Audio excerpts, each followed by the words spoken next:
Hello family members, তোমাদের সবাইকে অনেক অনেক স্বাগতম, অনেক অনেক ভালোবাসা। তো সকাল সকাল আমি একটা নিউ ব্লগ নিয়ে চলে এসেছি।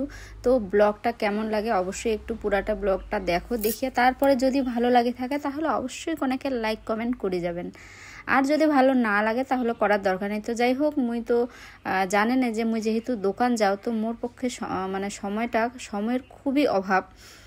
কিসের জন্য অভাব? তার দোকান যাও যেহেতু, এবার দোকান গেলে তো দোকানের কাজকর্ম করতে করতে না আর মন চায় না যে বাড়িতে এসে আমি কোনো রকম কাজকর্ম করো।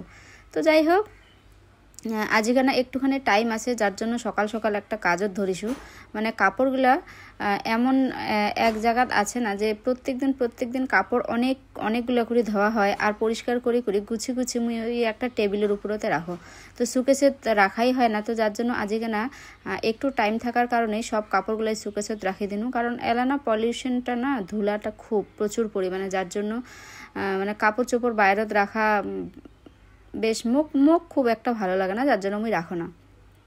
তো যাই হোক, যেহেতু কাজ সকালকার কাজটা করা লাগবে, সেহেতু কাজটা পুরোপুরি কমপ্লিট করে নিয়ে আমি স্নান করে নিয়ে আমি পূজা করে দিছিও। কিন্তু পূজা করিসও ঠিকই, কিন্তু দেখা হয়নি। আর দেখো, ভিডিও করে গেলে না, তোমরা যে মনে করেন ভিডিও করা খুবই সহজ ব্যাপার, সত্যি না। ভিডিওটা যে এত কঠিন একটা ব্যাপার না। এই কাজের ফাঁকে ফাঁকে একটু করে ভিডিও করো, কাজের ফাঁকে ফাঁকে প্রত্যেকটা ক্লিপ তোলো, মানে খুবই সমস্যা। আর যেই কাজটা তোমার মনে করো 5 মিনিটে হয়ে যাবে, সেই কাজটা তোমার 10 মিনিট তো লাগবেই, কারণ তোমরা যেহেতু ওই যে ভিডিওগুলো ক্লিপ করি লাগে, এই জন্যে। তো যাই হোক, মোর ঠিকঠাক একটা স্টার না থাকার কারণে মুই এরকম করেই ভিডিও বানাও, যেটা সেটা মোবাইলটাকে রাখিয়া ভিডিও বানাও।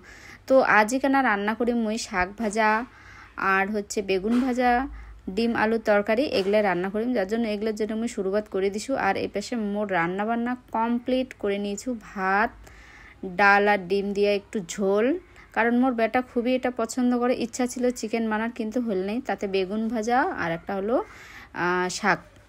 তো মোর বর নাকি শাক ভাজা খাবে।